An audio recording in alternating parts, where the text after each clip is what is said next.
to where we are today has been a very emotional journey, a journey that's full of roller coasters. It was more like a roller coaster ride.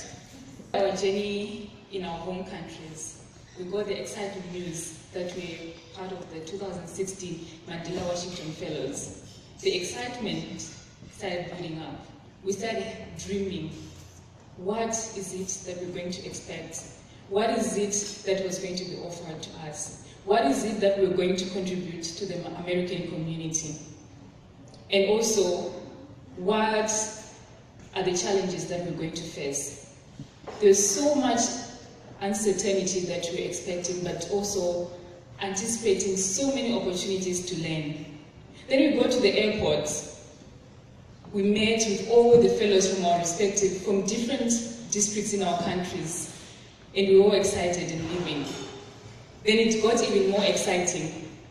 On transit, in Germany, in Atlanta, we started connecting with other fellows from different parts of Africa, and we started connecting. I remember meeting Elijah in Boston, and we were all excited, and we started connecting, and the energy was very high. Then we got to Boston, and we were living in this beautiful hotel. We said we had arrived in America. Everything looked so beautiful. The dream that we have been dreaming of has finally come true. Then we left Boston to Dartmouth. Things slightly changed. We were immersed into the reality. The reason why we're here, we're chosen. The classes started.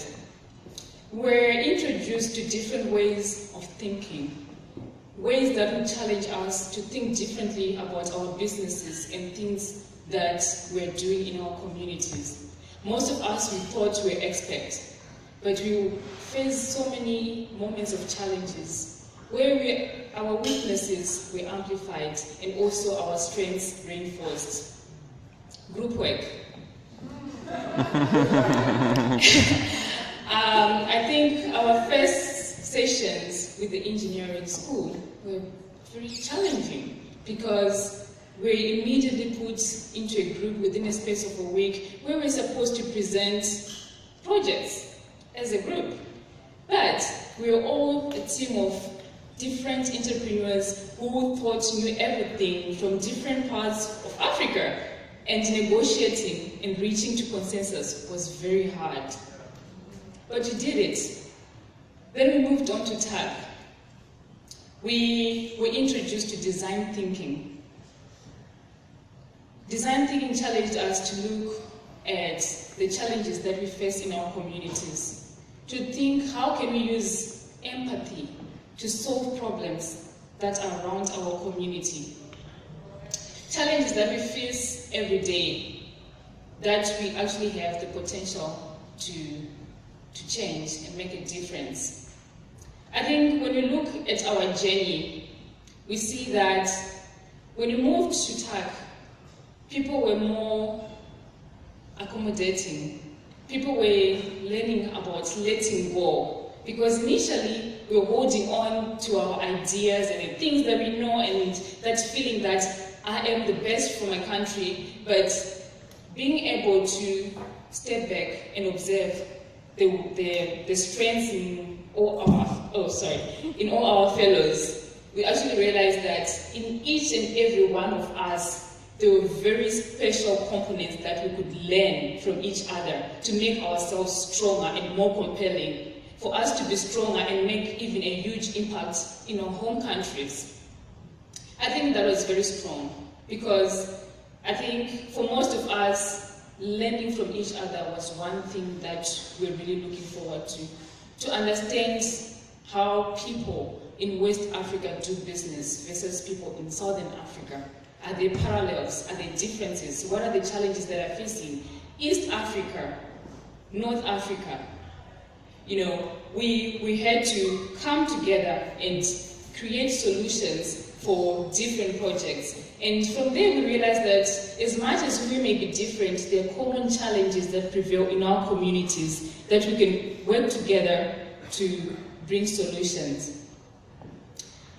I think some of our aha moments came from the Rockefeller Center. We had amazing speakers coming to speak to us, speakers that challenged us to think beyond the world that we knew. We had Kawala, who reminded that we're coming from a continent that is leaders who have a certain way of doing things, leaders who over the years have had a systematic way of doing things. But here we are. What are we doing to change, to make a change, to make impact in our communities? She reminded us that it's okay to face challenges. It's okay to feel humiliated, but we mustn't give up. There's so many people who are looking up to us, and us being here is a privilege that many of our youths have had, would love to be where we are today. So the question will be, when we go back to our home countries, what are we going to do? When we pack our bags, go to the airport, be in the arrival, that feeling we're back home, what is it that we're going to do? Are we going to challenge ourselves to go beyond the challenges that we have been facing back home and change things and have the courage to change things and make the difference? Because it's very easy to live in this fantasy, to enjoy the privilege that we have had and go back home and step back and return in a cocoon. I know it's very possible because we've heard some fellows who come back with so much energy, but they start facing the challenges, they go back.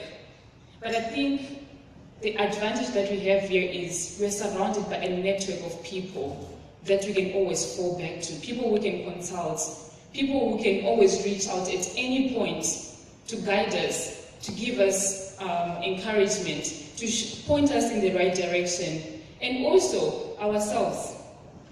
We are 25 fellows who are very strong and powerful, who are very influential in their communities.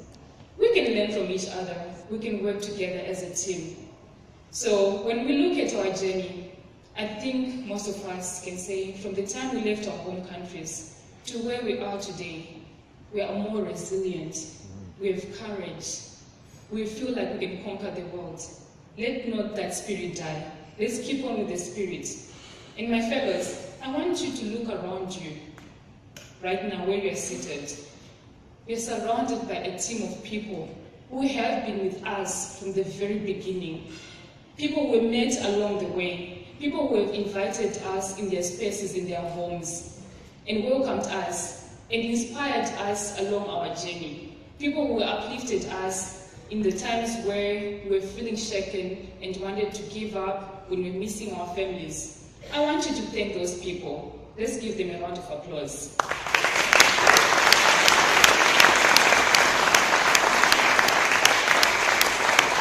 And I think my last message to the team that has been supporting us here as the 2016 Mandela Washington Fellow is we have big challenges to conquer back home. The opportunities that you have presented us, they have made us stronger. They've made us go a step ahead from what we already had. But we must also understand that we're going back to a system that we left back home. Change is not going to happen instantly, but we want to be able to look back at you for support, for guidance, for us to be better leaders, and also to impact our communities to a broader scale. Thank you.